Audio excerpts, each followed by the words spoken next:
எரேமியா 26ஆம் அதிகாரம். எரேமியா சிறைப்படல். யோசியாவின் மகனும் யூதாவின் அரசனுமான யோக்கிமுடைய ஆட்சியின் தொடக்கத்தில் ஆண்டவர் அருளிய வாக்கு. ஆண்டவர் இவ்வாறு கூறுகிறார்: நீ ஆண்டவர் இல்லத்தின் முற்றத்தில் நின்று கொண்டு அங்கு வழிபாடு செலுத்த வரும் யூதாவின் எல்லா நகரினருக்கும் சொல்லுமாறு நான் உனக்கு கட்டளையிடும் எல்லா சொற்களையும் நீ அவர்களுக்கு அறிவி. அவற்றில் ஒன்றையும் விட்டுவிடாதே. ஒருவேளை அவர்கள் உனக்கு செவிசாய்த்து அவரவர் தம் தீய வழிகளை விட்டு திரும்பலாம். அப்பொழுது அவர்களுடைய தீச்செயல்கள் முன்னிட்டு அவர்களுக்கு நான் அளிக்க எண்ணியுள்ள தண்டனை பற்றி என் மனதை மாற்றிக்கொள்வேன். நீ அவர்களிடம் சொல்ல வேண்டியது, ஆண்டவர் கூறுவது இதுவே: நீங்கள் எனக்கு செவி கொடாமலும் உங்களுக்கு கொடுத்திருக்கும் என் சட்டத்தின்படி நடவாமலும் நீங்கள் செவி சாய்க்காத பொழுதும் நான் மீண்டும் மீண்டும் உங்களிடம் அனுப்பி வைக்கும் என் ஊழியர்களான இறைவாக்கினர்களுடைய சொற்களை கேளாமலும் இருப்பீர்களாகில் இக்கோவிலை சீலாவைப் போல் ஆக்குவேன். நகரை உலகில் எல்லா மக்களினத்தார் நடுவிலும் சாபக்குறியாக மாற்றுவேன். ஆண்டவர் இல்லத்தில் எரேமியா உரைத்த இச்சொற்களை குருக்களும் இறைவாக்கினரும் மக்கள் அனைவரும் கேட்டனர். மக்கள் அனைவருக்கும் சொல்லும்படி ஆண்டவர் கட்டளையிட்டிருந்த எல்லாவற்றையும் எரேமியா கூறி முடித்தபோது குருக்களும் இறைவாக்கினரும் மக்கள் அனைவரும் அவரை பிடித்து, நீ கண்டிப்பாய் சாக வேண்டும் என்று கூச்சலிட்டனர். இக்கோவில் சீலாவைப் போல் மாறும், இந்நகர் குடியிருப்பாரற்று பாழாய் போகும் என்று ஆண்டவரின் பெயரால் நீ என் இறைவாக்கு உரைத்தாய் என்று கூறி ஆண்டவர் இல்லத்திலே மக்கள் எல்லோரும் எரேமியாவை சூழ்ந்து கொண்டனர்.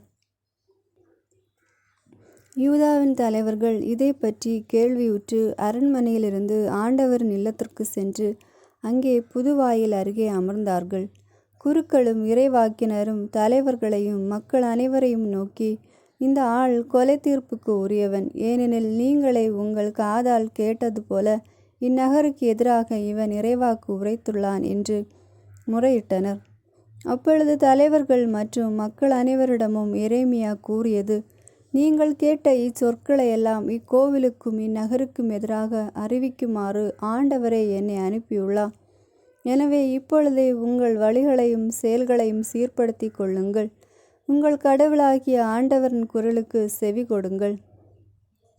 அப்பொழுது உங்களுக்கு அறிவித்திருந்த தண்டனை பற்றி ஆண்டவர் தம் மனதை மாற்றிக்கொள்வார். இதோ நான் உங்கள் கையில் இருக்கிறேன்.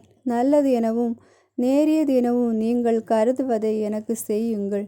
ஆனால் ஒன்றை மட்டும் நன்கு அறிந்து கொள்ளுங்கள்: என்னை நீங்கள் கொல்வீர்களாகில் மாசற்ற இரத்தப்பழி உங்கள் மேலும் இந்நகர் மேலும் அதில் குடியிருப்போர் மேலும் உறுதியாக வந்து விழும். ஏனெனில் இச்சொற்கள் எல்லாம் உங்கள் செவிகளில் விழுமாறு உரைக்க ஆண்டவர் உங்களிடம் என்னை உண்மையாகவே அனுப்பியுள்ளார். பின்னர் தலைவர்களும் மக்கள் எல்லோரும் குருக்களையும் இறைவாக்கினரை நோக்கி, கொலை தீர்ப்பு இந்த ஆளுக்கு வேண்டாம். ஏனெனில் நம் கடவுளான ஆண்டவரின் பெயராலே இவன் நம்மிடம் பேசியுள்ளான் என்றார்கள். உடனே நாட்டின் மூப்பர்கள் சிலர் எழுந்து மக்கள் கூட்டத்தை பார்த்து கூறியது: யூதாவின் அரசரான எசேக்கியாவின் காலத்தில் மேரசேத்தை சார்ந்த மீகா இறைவாக்கு உரைத்து கொண்டிருந்தார்.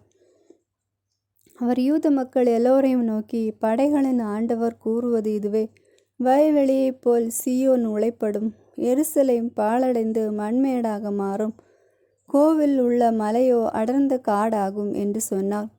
இதற்காக யூதாவின் அரசரான எசேக்கியாவும் யூதா நாடு முழுவதும் அவரை கொன்று போட்டார்களா? எசேக்கியா ஆண்டவருக்கு அஞ்சி அவருடைய உதவியை கெஞ்சி மன்றாடவில்லையா? இதனால் ஆண்டவர் அவர்களுக்கு அறிவித்திருந்த தண்டனை குறித்து தமது மனதை மாற்றிக்கொள்ளவில்லையா?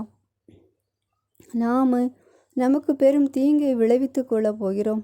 ஆண்டவர் பெயரால் இறைவாக்கு உரைத்த இன்னொருவரும் இருந்தார். அவர் கிரியத்து ஏரேமை சார்ந்த செமியாவின் மகன் உரியா ஆவார். அவரும் எரேமியாவைப் போலவே இந்நகருக்கும் இந்நாட்டுக்கு எதிராக இறைவாக்கு உரைத்திருந்தார். யோக்கிம் அரசரும் அவருடைய படை வீரர்களும் தலைவர்கள் அனைவரும் உரியா சொன்னதை கேட்டனர். உடனே அரசர் அவரை கொல்ல முயன்றார். ஆனால் உரியா அதை அறிந்து அச்சமுற்று எகிப்துக்கு தப்பி ஓடிவிட்டார். அரசர் யோக்கிமோ அக்போரின் மகன் எல்லாத்தையும் அவனோடு சில ஆட்களை எகிப்துக்கு அனுப்பி வைத்தார். அவர்கள் எகிப்திலிருந்து உரியாவை இழுத்து வந்து அரசர் யோக்கியமிடம் கொண்டு போய் சேர்த்தார்கள். அரசரோ அவரை வாளுக்கு இரையாக்கி அவருடைய சடலத்தை பொதுமக்கள் கல்லறையில் வீசி எறிந்தார். ஆனால் மக்கள் கையில் எரேமியா அகப்பட்டு கொல்லப்படாதவாறு சாப்பானின் மகன் அகிகாம் அவருக்கு உறுதுணையாயிருந்தான். 27ஆம் அதிகாரம். நுகத்தின் அடையாளம். யோசியாவின் மகனும் யூதாவின் அரசனுமாகிய செதேக்கியாவுடைய ஆட்சியின் தொடக்கத்தில் ஆண்டவர் எரேமியாவுக்கு அருளிய வாக்கு இதுவே. ஆண்டவர் என்னிடம் இவ்வாறு உரைத்தார்: கயிறுகளையும் நுகத்தடியையும் நீ செய்து உனது கழுத்தில் பூட்டிக்கொள். யூதாவின் அரசனான செதேக்கியாவிடம் எருசலேமுக்கு வந்துள்ள தூதர்கள் வழியாக ஏதோம் மன்னனுக்கும் மோவாபு மன்னனுக்கும் அம்மோனியரின் மன்னனுக்கும் தீர் மன்னனுக்கும் சீதோன் மன்னனுக்கும் செய்தி சொல்லி அனுப்பு. அவர்கள் தங்கள் தலைவர்களிடம் பின்வரும் செய்தியை சொல்லுமாறு கட்டளையிடு: இஸ்ரேலின் கடவுளான படைகளின் ஆண்டவர் கூறுவது இதுவே: உங்கள் தலைவர்களிடம் நீங்கள் சொல்ல வேண்டியது, என் மிகுந்த ஆற்றலோடும் ஓங்கிய புயத்தோடும் மண்ணுலகையும் அதில் வாழும் மனிதரையும் விலங்குகளையும் படைத்தது நானே. எனக்கு விருப்பமானவர்களிடம் அவற்றை நான் கொடுப்பேன். என் ஊழியனும் பாபிலோனிய மன்னனுமான நேபுகத்நேசரின் கையில் இந்நாடுகளை எல்லாம் இப்பொழுது ஒப்புவித்திருப்பதும் நானே. அவனுக்கு அடிபணியும் பொருட்டு காட்டு விலங்குகளையும் அவனிடம் நான் ஒப்புவித்திருக்கிறேன். அவனுடைய நாட்டுக்கென்று குறிக்கப்பட்ட காலம் வருவரை மக்களினங்கள் எல்லாம் அவனுக்கும் அவனுடைய மகனுக்கும் பேரனுக்கும் பணிவிடை செய்வார்கள். பின்னர் பல்வேறு மக்களினத்தாரும் மாமன்னர்களும் அவனையே தங்கள் அடிமையாக்கி கொள்வர். ஆனால் பாபிலோனிய மன்னனான நேபுகத்நேசருக்கு அடிபணிந்து அவனது நுகத்தை தனது கழுத்தில் ஏற்க மனமில்லாத மக்களினத்தையோ அரசையோ அவனுடைய கையில் அவற்றை நான் ஒப்புவிக்கும் வரை வாள், பஞ்சம், கொள்ளை நோய் ஆகியவற்றால் தண்டிப்பேன் என்கிறார் ஆண்டவர். நீங்களோ பாபிலோனிய மன்னனுக்கு அடிபணியாதீர்கள் என்று உங்களுக்கு சொல்லும் உங்கள் இறைவாக்கினர், குறி சொல்வோர், கனவுகாரர், மந்திரவாதி, சூனியக்காரர் ஆகியோருக்கு செவி கொடாதீர்கள். ஏனெனில் அவர்கள் உங்களிடம் பொய்யை இறைவாக்காக உரைக்கிறார்கள். அதன் விளைவாக உங்கள் நாட்டு நின்று நீங்கள் அப்புறப்படுத்தப்படுவீர்கள். நான் உங்களை துரத்தி அடிப்பேன், நீங்கள் அழிந்து போவீர்கள். ஆனால் பாபிலோனிய மன்னனின் நுகத்தை தன் களத்தில் ஏற்று அவனுக்கு அடிபணியும் எந்த இனத்தையும் அதன் சொந்த நாட்டிலே நான் விட்டு வைப்பேன். அந்த இனம் உழுது பயிரிட்டு அங்கேயே குடியிருக்கும் என்கிறார் ஆண்டவர். யூதாவின் அரசனான செதேக்கியாவிடமும் இதே போன்று பேசினேன். பாபிலோனிய மன்னனின் நுகத்துக்கு உங்கள் கழுத்தை நீட்டுங்கள், அவனுக்கும் அவனுடைய மக்களுக்கும் அடிபணியுங்கள். அப்படியானால் நீங்கள் பிழைப்பீர்கள். பாபிலோனிய மன்னனுக்கு அடிபணிய மனமில்லாத மக்களினத்தின் மேல் அனுப்புவதாக ஆண்டவர் எச்சரித்துள்ள வாள், பஞ்சம், கொள்ளை நோய் ஆகியவற்றுக்கும் நீரும் மக்களும் ஏன் இரையாக வேண்டும்? எனவே பாபிலோனிய மன்னனுக்கு அடிபணிய வேண்டாம் என உங்களுக்கு சொல்லும் இறைவாக்கினரின் சொற்களுக்கு நீங்கள் செவி கொடாதீர்கள். ஏனெனில் உங்களிடம் அவர்கள் பொய்யை இறைவாக்காக உரைக்கிறார்கள். நான் அவர்களை அனுப்பவில்லை என்கிறார் ஆண்டவர். இருப்பினும் நான் உங்களை நாடு கடத்தும் பொருட்டு அங்கே நீங்களும் உங்களோடு பேசும் இறைவாக்கினர்களும் அழியும் பொருட்டு அவர்கள் இவ்வாறு என் பெயரால் பொய்யை இறைவாக்காக உரைத்து கொண்டே இருக்கிறார்கள். பின்னர் குருக்களிடமும் மக்கள் எல்லோரிடமும் நான் சொன்னது: ஆண்டவரே இவ்வாறு கூறுகிறார்: இதோ, ஆண்டவரது இல்லத்தின் கலங்கள் இப்பொழுதே பாபிலோனிலிருந்து திருப்பி கொணரப்படும் என்று உங்களுக்கு அறிவிக்கும் இறைவாக்கினர்களின் சொற்களுக்கு நீங்கள் செவி கொடுக்காதீர்கள். ஏனெனில் அவர்கள் உங்களிடம் பொய்யை இறைவாக்காக உரைக்கிறார்கள். எனவே அவர்களுக்கு செவி கொடாதீர்கள். பாபிலோனிய மன்னனுக்கு அடிபணிந்தால் நீங்கள் பிழைப்பீர்கள். இந்நகர் ஏன் பாழாக வேண்டும்? அவர்கள் உண்மையாகவே இறைவாக்கினர்களாயிருந்ததால், ஆண்டவரின் வாக்கும் அவர்களோடு இருந்தால், ஆண்டவரின் இல்லத்திலும் யூதாவின் அரசனது அரண்மனையிலும் எருசலேமிலும் மீந்திருக்கும் கலங்களாவது பாபிலோனுக்கு போகாதவாறு இப்பொழுதே அவர்கள் படைகளின் ஆண்டவரிடம் பரிந்து பேசட்டும்.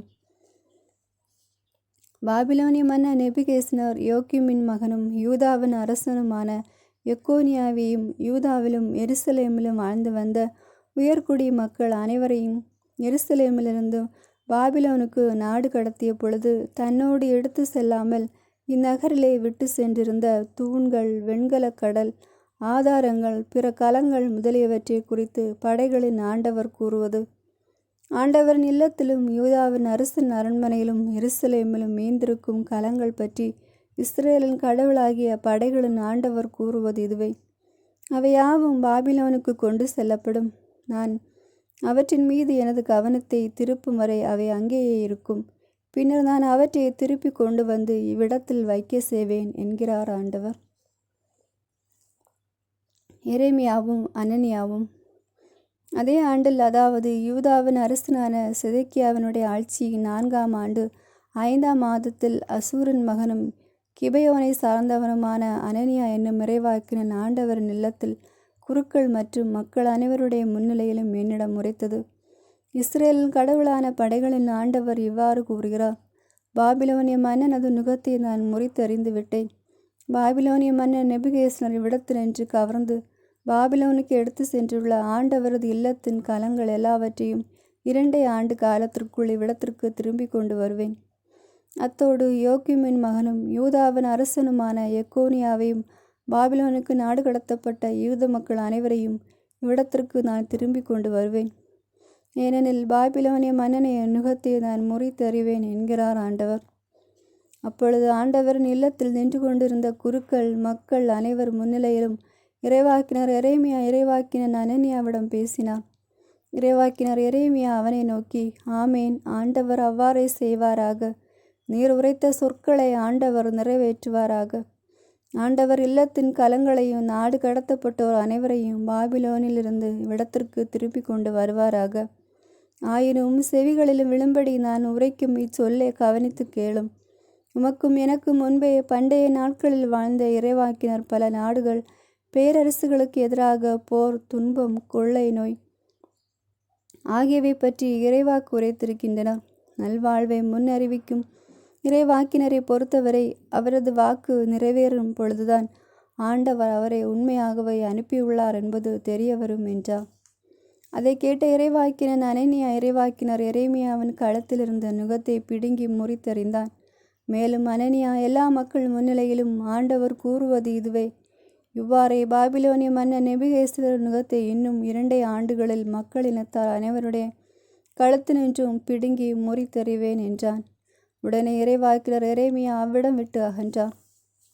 இறைவாக்கினன் அனனியா இறைவாக்கினர் எரேமியாவின் களத்தில் இருந்த நுகத்தை முறித்தறிந்த சில நாட்களுக்கு பின்னர் ஆண்டவரின் வாக்கு எரேமியாவுக்கு அருளப்பட்டது: நீ போய் அனனியாவிடம் சொல்.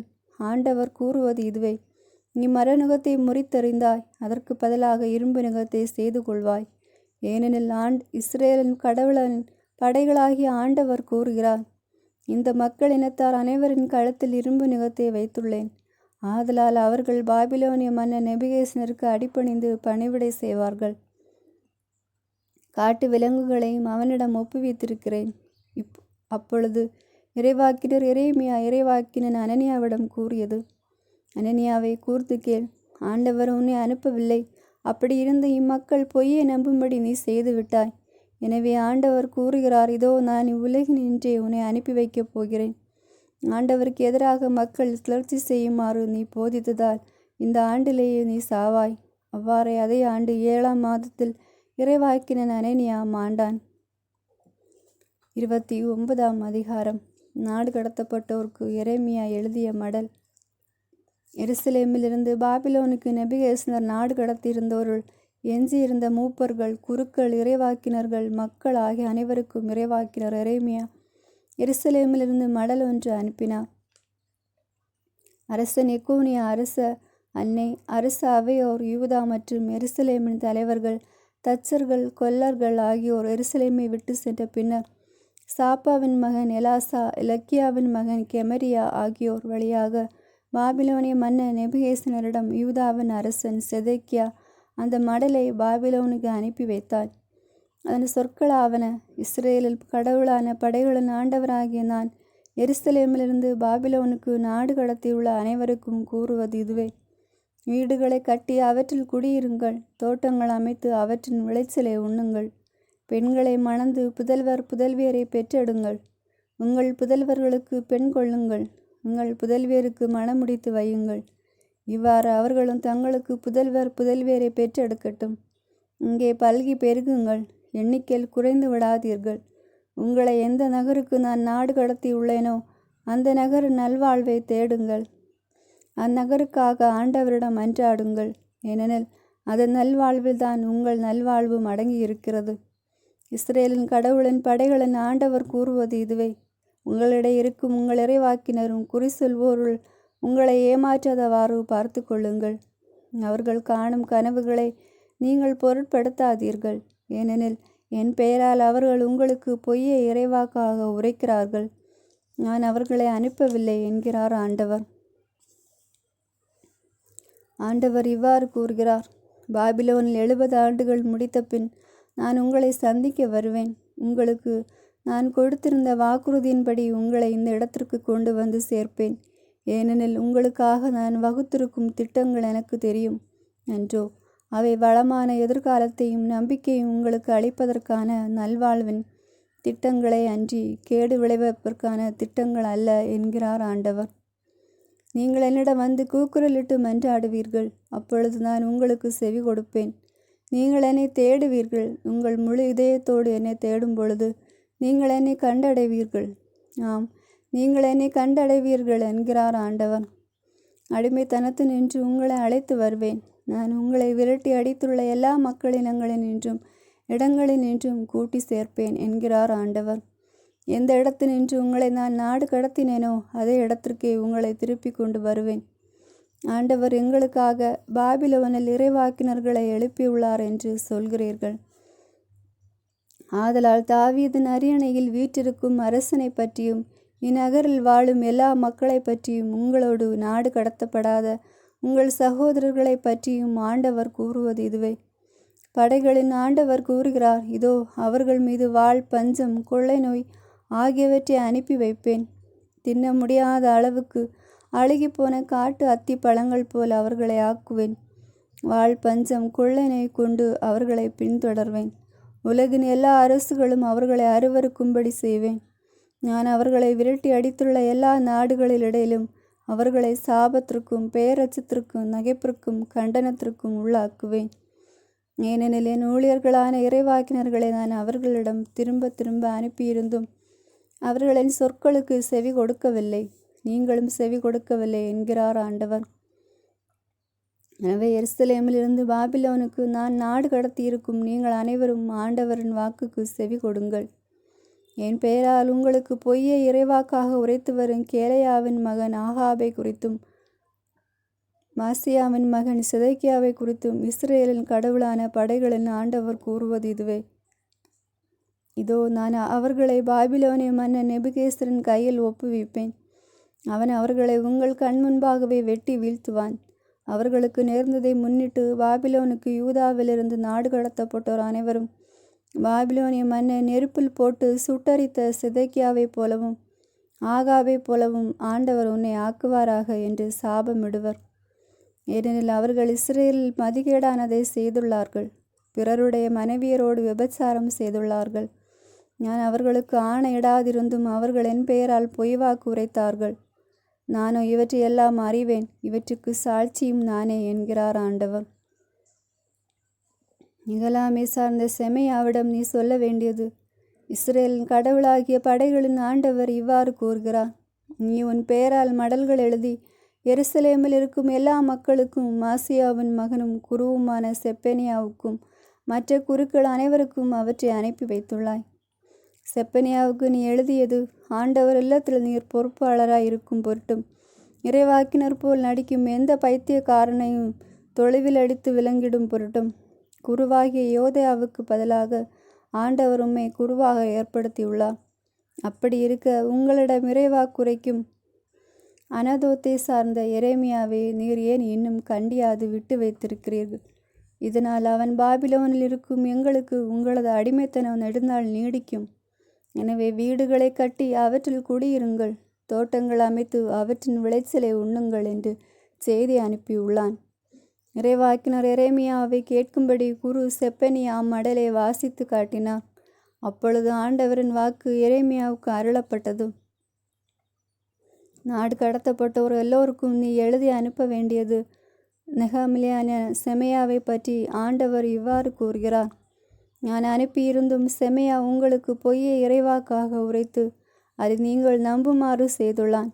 எனவே ஆண்டவர் கூறுகிறார், இதோ நெகலமினான செமையாவையும் அவனுடைய வழிமரபினரை நான் தண்டிப்பேன். மக்களிடையே அவனுக்கு வாரிசே இராது. என் மக்களுக்கு நான் செய்யும் நன்மைகளை அவன் காண மாட்டான். ஏனெனில் ஆண்டவருக்கு எதிராக மக்கள் கிளர்ச்சி செய்யுமாறு அவன் போதித்துள்ளான் என்கிறார் ஆண்டவர். 30ஆம் அதிகாரம். விடுதலை பற்றிய வாக்குறுதியும் புதிய உடன்படிக்கையும். ஆண்டவரின் வாக்கு எரேமியாவுக்கு மீண்டும் அருளப்பட்டது. இஸ்ரேலின் கடவுளாகிய ஆண்டவர் இவ்வாறு கூறுகிறார், நான் உனக்கு சொல்லி இருக்கும் சொற்களை எல்லாம் மேட்டு சுருளில் எழுதுவை. ஏனெனில் நாட்கள் வருகின்றன என்கிறார் ஆண்டவர். அப்பொழுது என்னுடைய மக்களான இஸ்ரேலரையும் யூதாவையும் அவர்களது அடிமைத்தனத்தினின்று அழைத்து வருவேன். அவர்களுடைய மூதாதியாருக்கு நான் கொடுத்திருந்த நாட்டுக்கு அவர்களை திரும்பி வர செய்வேன். அவர்களும் அதை உடைமையாக்கி கொள்வார்கள் என்கிறார் ஆண்டவர். இஸ்ரேலரையும் யூதாவையும் குறித்து ஆண்டவர் உரைத்த வாக்கு இதுவே. ஆண்டவர் கூறுகின்றார், திடுக்கிட செய்யும் ஒலியை நான் கேட்கின்றேன். அது அச்சத்தின் ஒலி, சமாதானத்தின் ஒலி அன்று. ஆண்மகன் எவனாவது பிள்ளை பெற்றதுண்டா என்று கேட்டு பாருங்கள். அப்படி இருக்க ஒவ்வொரு ஆணும் பெயர்கால பெண்ணைப் போல தன் இடுப்பில் கையை வைத்து கொண்டிருப்பதை நான் ஏன் காண்கின்றேன்? எல்லா முகங்களும் மாறிவிட்டன, அவை விளறி போய்விட்டன. அந்தோ அந்த நாள் பெரிய நாள், மற்றெந்த நாளும் அதை போன்றில்லை. யாக்கோபுக்கும் அது வேதனையின் காலம், ஆனால் அதனின்று அவன் விடுவிக்கப் பெறுவான். படைகளின் ஆண்டவர் இவ்வாறு கூறுகிறார், அந்நாளில் உன்னுடைய கழுத்தில் இருக்கும் அவனது நுகத்தை முறித்து போடுவேன். அவனுடைய விலங்குகளை உடைத்தெறிவேன். அயல் நாட்டவர் அவனை மீண்டும் அடிமைப்படுத்த மாட்டான். ஆனால் அவர்களின் கடவுளாகிய ஆண்டவருக்கும் அவர்களுக்காக நான் செய்யவிருக்கும் மன்னன் தாவீதுக்கும் அவர்கள் ஊழியம் புரிவார்கள். என் ஊழியன் யாக்கோபே, அஞ்சாதே, இஸ்ரேலே கலங்காதே என்கிறார் ஆண்டவர். தொலை நாட்டு நின்று உன்னை நான் மீட்பேன். அடிமைத்தன நாட்டு நின்று உன் வழிபரப்பினரை விடுவிப்பேன். யாக்கோபு திரும்பி வந்து அமைதியில் இளைப்பாறுவான். அவனை அச்சுறுத்துவார் எவரும் இலர். நான் உன்னோடு இருக்கின்றேன், உன்னை மீட்பதற்காக உள்ளேன் என்கிறார் ஆண்டவர். எந்த மக்களினத்தாரிடையே நான் உன்னை சிதறடித்தேனோ அவர்கள் அனைவரையும் முற்றிலும் அழித்தொழிப்பேன். உன்னையோ முற்றிலும் அழிக்க மாட்டேன். உன்னை நீதியான முறையில் தண்டிப்பேன். உன்னை தண்டிக்காமல் விட்டுவிட மாட்டேன். உன்னை எவ்வகையேனும் தண்டியாது விடேன். ஆண்டவர் இவ்வாறு கூறுகிறார், உனது காயத்தை குணப்படுத்த முடியாது. உனது புண் புரையோடி போனது. உனக்காக வாதிட எவனும் இல்லை. உனது காயத்தை ஆற்ற மருந்தே இல்லை. உன்னை குணப்படுத்தவே முடியாது. உன் காதலர் அனைவரும் உன்னை மறந்து விட்டனர். உன்னை அவர்கள் தேடுவதே இல்லை. மாற்றான் தாக்குவது போல நான் உன்னை தாக்கினேன். கொடியோன் தண்டிப்பது போல நான் உன்னை தண்டித்தேன். ஏனெனில் உனது குற்றம் பெரிது, உன் பாவங்களோ எண்ணற்றவை. நீ நொறுக்கப்பட்டதை எண்ணி ஏன் அழுகின்றாய்? உனது வேதனையை தணிக்க முடியாது.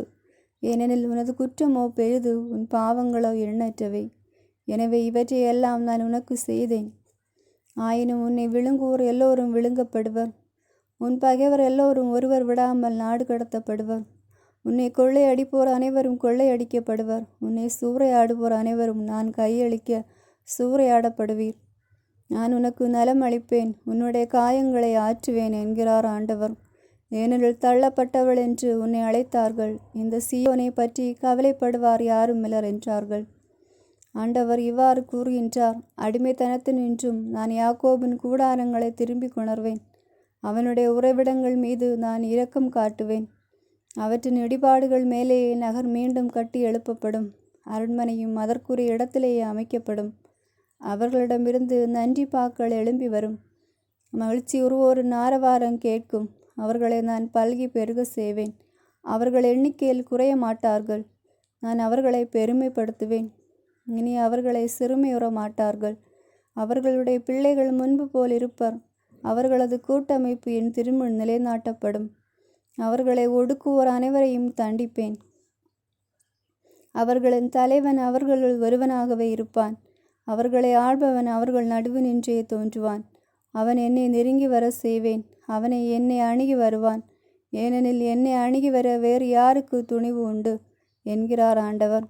நீங்கள் என் மக்களாயிருப்பீர்கள், நான் உங்கள் கடவுளாயிருப்பேன். இதோ ஆண்டவரின் புயல், அவரது சினம் சூறாவளி போல் சுழன்றெழும். அது தீயோரின் தலையை தாக்கி சுழன்றடிக்கும். ஆண்டவர் மனதில் கொண்டுள்ள திட்டங்கள் அனைத்தையும் செயல்படுத்தி நிறைவேற்றாமல் அவரது வெஞ்சினம் திரும்பி வராது. வரவிருக்கும் நாட்களில் அதை நீங்கள் உணர்வீர்கள். ஆமேன். God bless you.